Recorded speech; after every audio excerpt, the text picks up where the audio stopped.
Do you have a bucket list? Well, I'm going to share with you 12 suggestions of what you should do at least once in your life. You're listening to the Dynamic Women podcast. Each week, you'll be inspired by our global community of women. They'll share with you tools and stories to help you be dynamic in every area of life. He's your host, award-winning coach, and the CEO and founder of Dynamic Women, Diane Rolston.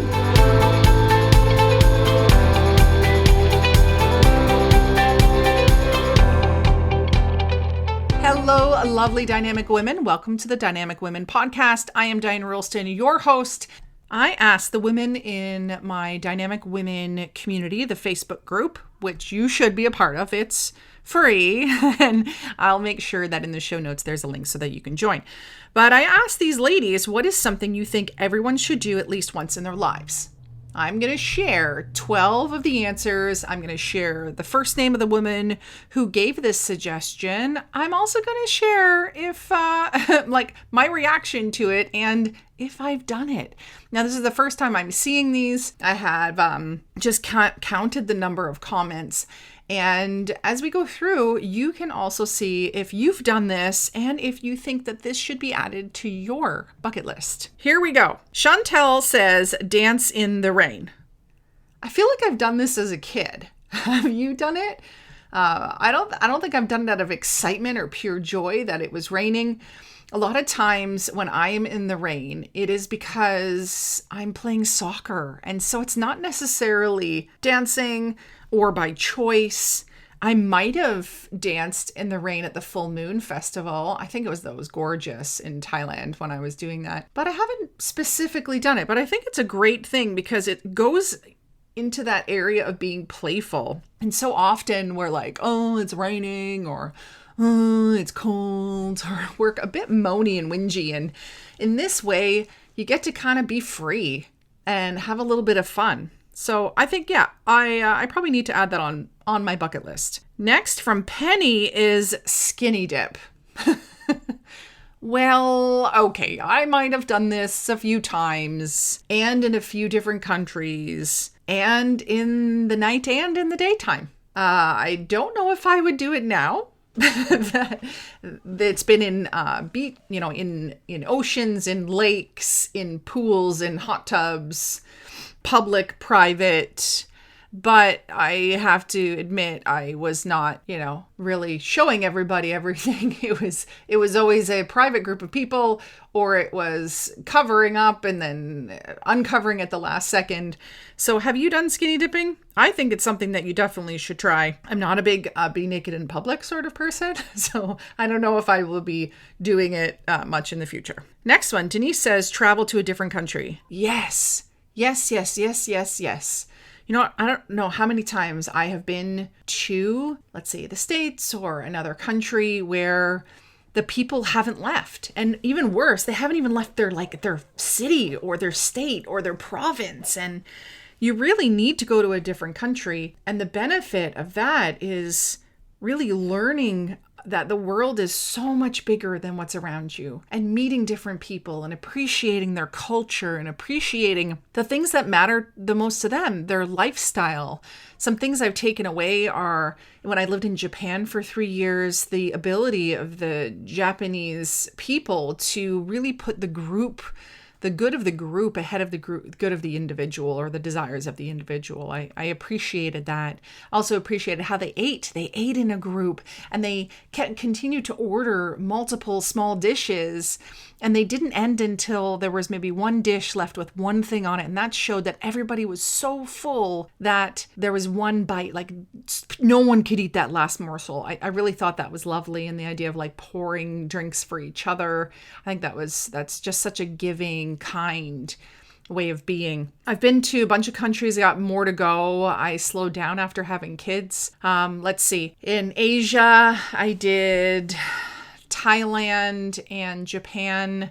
I was supposed to go to a bunch of countries, but I loved Thailand so much I just stayed there for over a month. Let's see. Australia, New Zealand, Italy, Spain, France, England, of course, the States, I think that's it. Hawaii. Yeah, I got lots more to go. Let me know like which countries that I should go to that you've been to. I think on my list are like Finland, Portugal, Barbados, or any of like Jamaica, any of those like really gorgeous countries.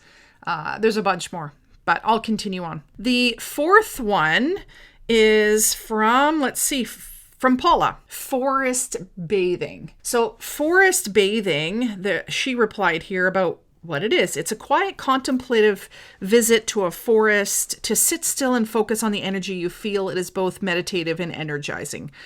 So really, if you're going to go for a hike in the forest, you just need to stop and sit and take it in. Hug a tree, touch the earth, go barefoot if you can. It's amazing. Forest bathing is something that I first heard about when I was in Japan. And it is like a thing to do.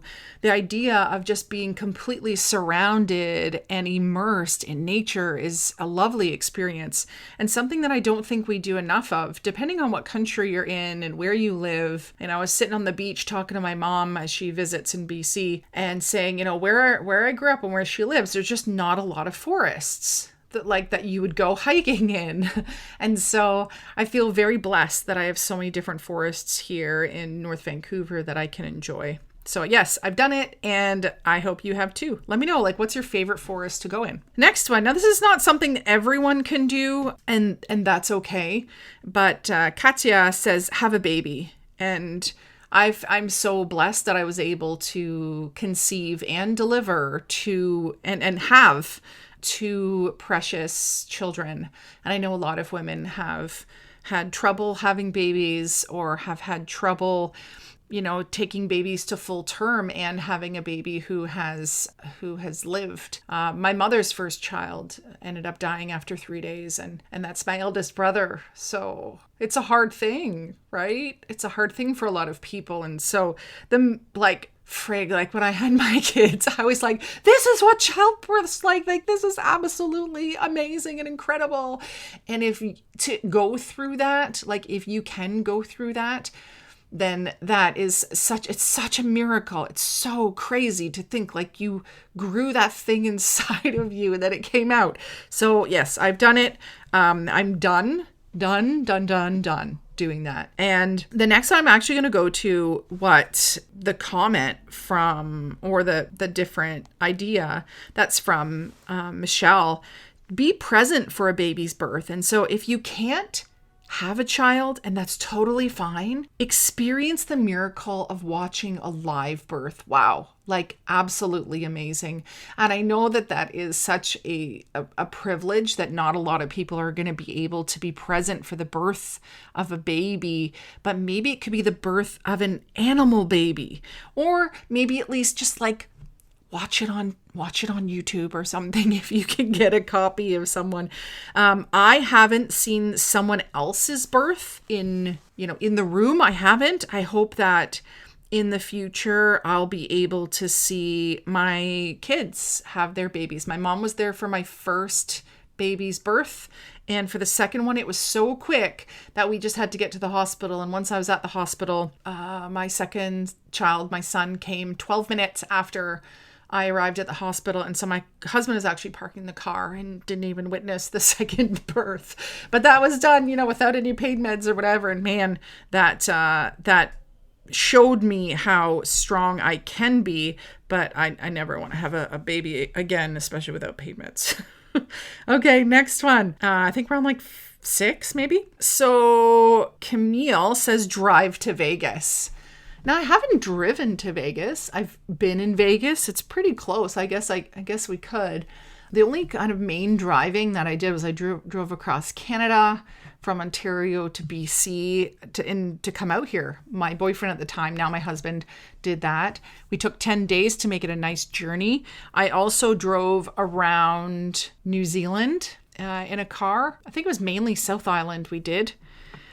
And when I was a kid, we did the Ontario to Florida for Disney to drive. That was good. And, I've done other drives, but not to Vegas, but I've been in Vegas, but I didn't actually go to Vegas until, I don't know, was I 30 something? Yeah, so I feel like I missed out on my party days at Vegas. I actually went there starting keto, and so I didn't have a single drop of alcohol, which is quite fun. The next one is from Sandy. She says, go on a vacation solo, and I totally agree with this. So I did a bunch of traveling around Japan solo. I also did... When I finished Japan, I also went back to Japan for a few weeks solo. I then did New Zealand and Australia solo, 3 months each. That was awesome. And you get to meet a whole bunch of new people.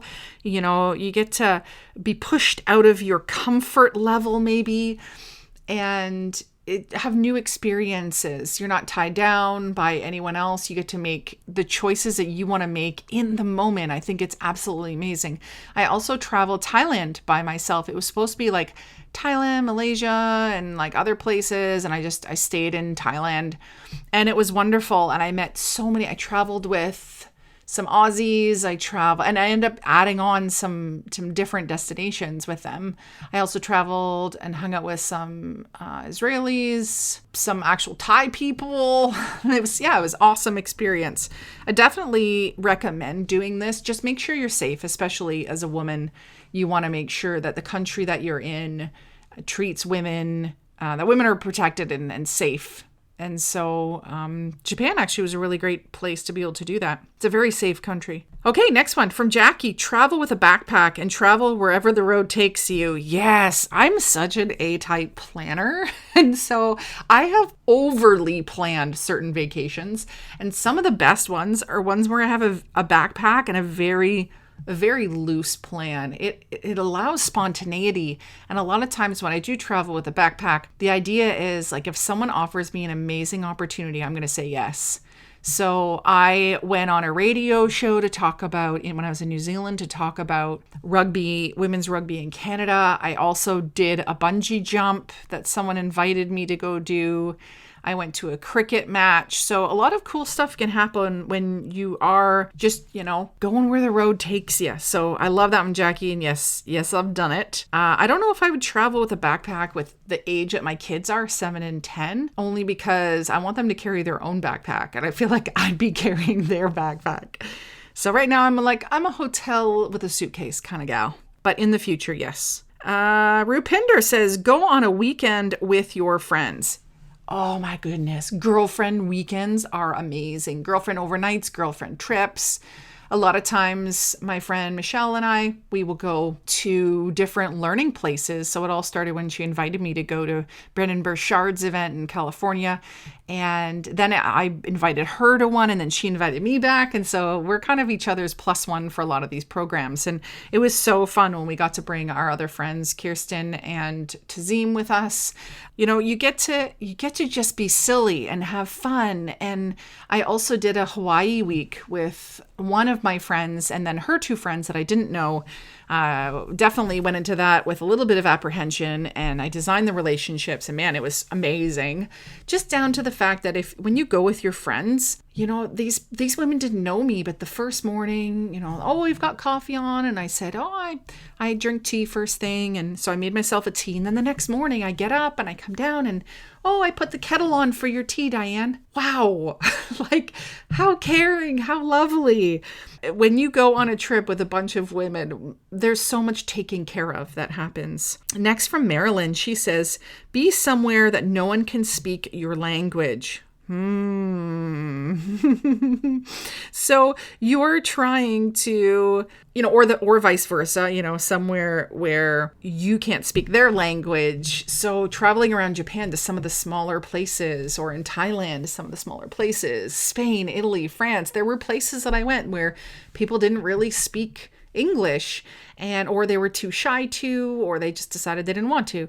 And so it's so cool, that stretch, and how you communicate with people through other means. So if you can't pick up the language, or you can't piece it together, that somehow you both can sign language it, not real sign language, but you get each other's idea. And it really is, it's a humbling experience to go somewhere where you don't know the language. And what I found in Japan is that not knowing how to speak Japanese fluently and very quickly meant that when I did go places and people were, on the train chatting or on the streets and in cafes, I could zone everybody out. It was just white noise. But I'll tell you, after 3 years, when I came back to Canada, it was absolutely overwhelming. I was understanding everyone's conversation. And the first place I realized that was the lineup at the airport to get onto the plane, and so many people speaking English. And then when I got to the airport in Canada and I wanted to go pick up my first Timmy's in a long time, that's Tim Hortons for those of you who don't know, grab a coffee and a donut. And it's very nostalgic for people in Canada. And so I'm in line and I can hear people like, what are you ordering? And I'm having this. And how was your day? And I'm just like, too much English. I can't handle this. I just want all the white noise to come back. But definitely a really cool experience, and to try and understand each other, right? And to realize we're all just people. Okay, last one here.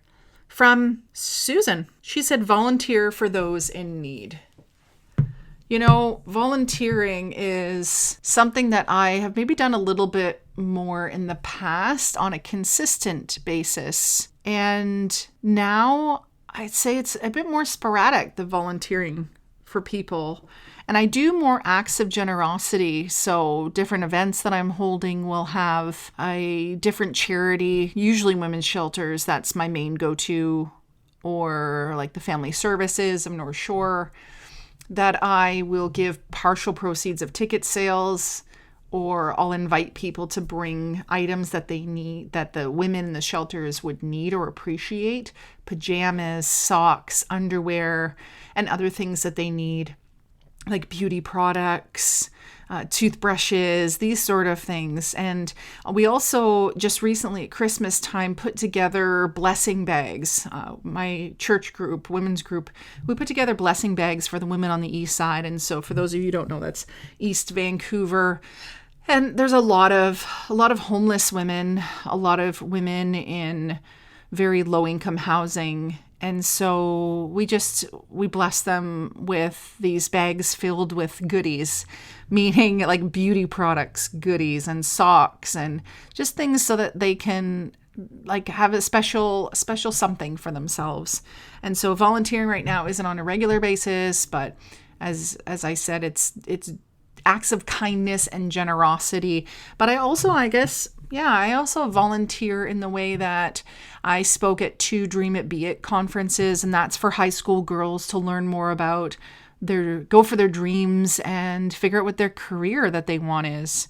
So I've done that. That's, a lot of times speaking. I'll volunteer my speaking for different things.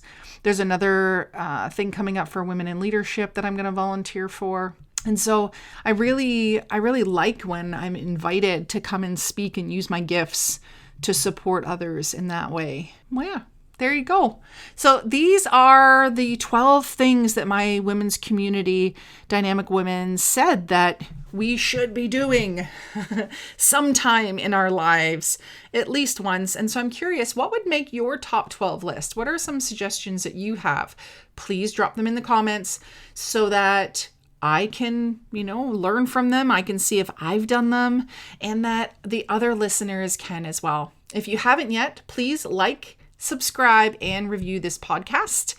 And until next time, everyone, stay dynamic. Bye. Thank you, Dynamic Women, for joining us today. Please hop on over to iTunes to subscribe and leave us a review. Who do you know who needs to hear our message? We'd love it if you'd share our channel with your friends and family. If you're ready to be more dynamic, have more balance and more success, head over to www.dynamicwomenclub.com/free gift for your Key to Success book. Stay dynamic.